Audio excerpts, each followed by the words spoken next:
What up, y'all? We are here for our weekly energy oracle forecast. We're just going to take a look at the week ahead to see what kind of energetic and spiritual weather we will have in store. I was not able to film the new moon workshop yesterday. I was burnt to a crisp, and I started to get hard on myself. And I was like, you know what? No. I thought about the program, The Chosen, and I thought about one thing I like about that show is just starting to think about the practical ins and outs of what it was like for Jesus, in his work on a daily basis, as he would go through his days and weeks. And I found it interesting that, so what I'm referring to is I was really tired because on Friday I read tarot for a wedding reception. And it was 5 hours of guests, and they were all so excited, and they were jumping into my seat. So I would have 0 seconds between inquiries. I was just shuffling while they were sitting there waiting on me. I didn't have time to refresh myself or take a break. So I was just exhausted. And so it reminded me, but afterwards I was super excited, and I was thinking oh, that was kind of my biggest event yet. It was kind of the when Jesus was invited as a guest at the wedding of Cana, he hadn't really come out as a spiritual teacher or a rabbi. He was still barely kind of gathering a following, and he'd been living in obscurity doing carpentry and things. And so the first time he performed a miracle in front of people publicly was at this wedding that was a wedding of his mother's friend, or somebody close to the family. So that's kind of what I felt like. I was I read tarot. It was this great success. It was a huge hit at the reception. People had really good readings. I had a line around the corner, crowd around my table all the time. But I was so exhausted the next day. It was just so stimulating because I was also having to read over loud music in a reception. And so I was just so tired. But then I also thought about when Jesus and his followers, I think they were arriving in Syria, and word had gotten out that they were coming. And so they didn't even get to set up camp before people were lined up waiting for healings. And so from sun up to late at night, probably after midnight, Jesus was standing there taking people and healing them and praying for them. And the disciples were taking breaks and, taking shifts and things. And they were all sitting by the fire, finishing dinner and talking and sharing stories. And Jesus's mother, Mary, had showed up to join the group at some point during that day. And they started kind of arguing about some things, or the disciples did, not Mary. And they looked up, and Jesus was returning to the camp from the day of healing everyone. And he was just a shell, just completely zapped of this energy, just covered in people's fluids and blood. And he was just a mess, and just just exhausted, just spent, just knackered. So, and then he just barely was able to do his prayers and just collapsed and went to sleep. And so it's funny too, because throughout the series, it's every time Jesus has an appearance, or does some miracles, or he gives a big public sermon, he usually disappears after that into obscurity. I'm going to the wilderness for at least 5-10 days maybe. I didn't know. We wouldn't tell anybody when he was coming back. And so I'm just oh, okay, even Jesus got exhausted and needed to go into introvert mode and recharge. So he wasn't doing back-to-back events. So that made me feel a little bit better. So I was not, I didn't have any steam left to do our new moon workshop in Scorpio on Saturday. But I did do our Secret Teachings of Jesus video last night. A couple of our coworkers had their last night, so we went out for some drinks. So I'm a little tipsy in the video, but sometimes those make good videos. So That was a good one. And yeah, I just figured we're going to pick back up with our regularly scheduled programming, and I will hit up the next lunation workshop, but I think I'm not going to try to overdo it and try to make it up anyway, because I think we're all going to be fine. It's essentially the same message that we've been building on so far anyway, so probably just a really enhanced detail. All right, so let's look into the week ahead and see what we've got going on. You know, that card is wanting me to pull this out. Knowledge. Okay, so I was about to start getting in and talking about this. I was like, let's just pull the cards, like, instead of just repeating the story. So it's so funny. The messages recently have been talking about like thinking back and reflecting on what life has been teaching us over the last 15, 16 years. You know, the challenges and our triumphs and our journey so far. We are going back and like re-looking at those lessons, because now it's like we have a clearer and higher perspective than we've ever had up until now. And there's been so much growth so fast that now it's like it's a good time to like let things sit, and after like having processed this growth, like take another look at these lessons, right? And see and appreciate deeper dimensions and different angles that we hadn't really thought of. We haven't really looked at things like that before, right? It's like when you take a sip of wine and you just taste like alcohol and kind of a vague flavor. If you don't know anything about tasting wine, or you don't know anything about what's in the body of the wine, or, you know, in the tasting notes. And so when you're told, okay, this has dark red fruit flavors and vanilla and tobacco and baking spice, then when you smell the wine and you take a sip of the wine and you let it wash over your palate, you can taste so much more. There's so much more there. You can pick out those flavors, you know? And so it's the same. It's like, oh, okay, now that I know I'm more mature in my understanding and in my consciousness, I'm more present and I understand more. Now I can look back at things so much differently than I ever have, and recognize how far I've come and where I started, right? Where we all started. We weren't prepared for what was to come. We had no idea what was coming. We couldn't see it, and we didn't know how to handle it or navigate it. It was like we all learned through trial by fire, right? But that's what gave us this sturdy column to build on, this sturdy column of consciousness, this strong backbone that gives us the grit and the perseverance and the guts to keep going and keep showing up and keep putting ourselves out there. Even if it feels like we're, you know, failing, you know, showing up and failing and publicly like being like the butt of the, like feeling like you're publicly humiliated every day for not like not winning the way you want, not being victorious. It's like, you know, but you kept showing up and you kept trying and you didn't give up, right? That created backbone, and that created grit, and that created character and depth and dimension and strength and humility and humbleness. And so it created, you know, perseverance and consistency and dependability, right? So this knowledge now, we are preserving this wisdom and we're getting really familiar with it. So we lock it into our being.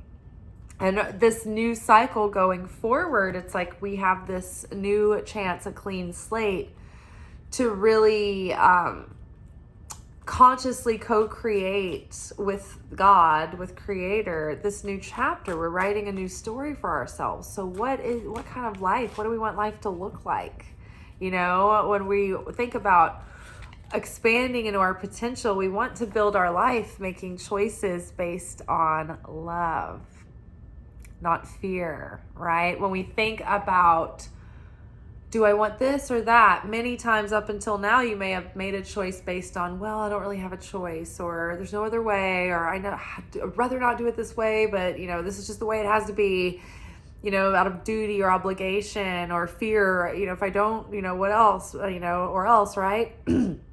So making decisions based on what excites us, what lights us up, what feels like it helps open us up to more of our potential, to shine more of our unique light into the world, right? And so this is the fulfillment and the joy that we've been yearning for, and our soul has been tugging us towards, and now it's like we are capable, we've built the vessel in order to have a shot at creating life like this, right? And so as we set our intentions and we get our vision of what's unfolding and what's happening and what's to come, we want to hold that space. We want to hold that consciousness. We want to maintain that consciousness of love, because our consciousness, the state of where our consciousness is at, that flavors everything that we're doing and we're saying, and all the actions that we're taking, and the works that we're putting our hands to. The consciousness we're in, it energetically smudges off on everything, right? Or it gets into the flavor. So you don't want to be angry or confused or in a reactive state, right? You don't want to be insecure or anxious or spiteful or revved up or irritable or whatever it is, needy, right? When you take an action, you want to be really sovereign and be taking action from a place of discernment and choice rather than impulsive default reflexes. Okay. Let's see. So building this new path through love. Oh my gosh. I saw this at the bottom of the deck when we were talking, and I was like, I bet you this is our card. Expansion. I love this. Everything is about to expand. What I was about to say when I started into this spiel was that our messages have been so consistent, and I often, kind of kick myself because I don't, I feel like I don't have enough attention span left to really dig into the astrology going on at any given moment. And it's so funny because what often happens is that an astrologer I follow, I'll stumble upon one of their like carousels talking about like what's the big significant thing going on, and it's always in alignment with like what our messages have been. And so there was an aspect happening with Chiron right now, and I feel like it might have to do with Jupiter. I can't remember exactly what it was what was happening, but it was basically this. It was like this moment where we get to reflect back and look and feel what the wisdom that we've gained and the backbone, and really preserve that wisdom and embody that so that we are building affinity like tick by tick with our higher self. And then the more that we transmute, the more that we alchemize gradually, tick by tick. Every night we go to bed and the script gets written for the next day, and we wake up and it's like a more positive storyline, right? Like maybe there's a little bit of chaos less than there would have been because you did some healing, and so that you didn't need to go through that experience, right? So because of this, because we're expanding into our potential and we're expanding our consciousness and we're elevating our consciousness, our hearts are expanding. Our life is about to expand, right? So many aspects of our lives are about to grow. There's already been so much growth, but it's about to really expand as well. So I'm excited. Think about like some kind of plant that grows maybe in your yard or your tree line, and it's one thing for it to grow tall, but it's another thing when that thing starts to get spread out, get bushy, or like other like bamboo, right? Bamboo spreads, it doesn't just grow tall, it spreads out, right? So I feel like our life is it's growing, but it's also about to expand and spread out as well. So very exciting, like new opportunities, new new experiences, new people, new passions, new excitement. We're merging. Oh my gosh, this is amazing. Merging with that higher self. We're merging that inner child, the shadow self, the ego self, the neutral self, and our higher self. And we're taking in, that's how we are doing it, because we're solidifying and we're embodying all that wisdom, and we are expanding our belief about what's possible. We're expanding our effort, we're opening our heart, and we are focused in and connecting and staying cleaving to love, right? Keeping our consciousness in love, keeping our choices in love, keeping our intentions in love. And so because of that, we're starting to merge with this higher self, and we're starting to even see eye to eye with that higher self. We're in more agreement. We're not in inner conflict with that anymore. Our fears that limited us, right? Our inner conflicting desires have now been resolved. So it's very exciting. So sharing that consciousness, sharing that affinity with the higher self, we're starting to draw in and merge. Oh my gosh. Let's get one more card. Growth. Couldn't be more clear. Couldn't be more of a simple message tonight. I love it. So much growth coming. So much expansion. So much branching off, right? And here we have that image again of that spine, right? Because of this backbone that we've built, because of this determination, this grit, this maxe, right? We've got all this growth. The beautiful, was this cherry blossoms and bluebirds. So it's like new life, new things being birthed, and messages coming in. We've got our consciousness is like crowned here, and all this growth is coming through. It's very exciting. So we have one more time. We'll take it through. Knowledge, love, I'm trying to get that focused. Expansion, or expand, merge, growth.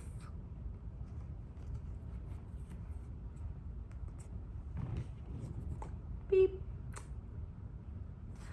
All right, y'all, that is all for tonight. I love it. We got in under a cool 20 minutes. Not bad. All right, well, give me a like, and a share, a comment. Let me know what's going on with you, or just leave me an emoji. I'm sorry, I need to catch up on answering my comments. Things have been really busy over the month of October. It's been pretty much insane. So I will, as soon as I get a breather, I will take some time to get in there and answer y'all. But yes, so my channel right now is teetering around like 999. I did get 1,000 subscribers over the weekend, but then I lost 2. Maybe it was because of my drunken secret teachings of Jesus episode. I don't know. Who knows? Sometimes that just happens. So yeah, no biggie, but I'm almost to the 1,000 subscribers. I'm hovering in the neighborhood, and now the goal is to up my watch hours. In order to officially monetize my channel, I need 4,000 watch hours occurring in a 365-day chunk of time. So it doesn't really accumulate over the years. It's just like this sliding 365-day bracket. So it just pretty much tracks your average watch hours. And so right now mine are always usually around 1,000, and they need to be 4,000. So 3,000 more watch hours. So I need to basically triple my amount of viewer retention, essentially. So any minutes, any attention y'all give me, I deeply appreciate it. And I'm not just asking something with no solutions. If y'all go out running errands, you can always throw on one of my playlists and leave it going at home while you're out. It'll be good for your pets and your plants and just putting the good vibes in the air. And, if these walls could talk, they'd tell you everything I told you when you get back. So, all right, y'all. Love you so much. And I'll talk to you tomorrow for our weekly anchor message where we will be getting our spiritual lessons for the week. All right, ciao. Thank you for watching. If you enjoyed this video and you got something out of it, then please give it a like. Subscribe to the channel. Turn on notifications to be notified of when I drop content. Like the videos, comment, share them. Anything that you do helps these messages get out to other people who need them. So you watching a video and taking an action on it actually makes a positive difference in someone else's life.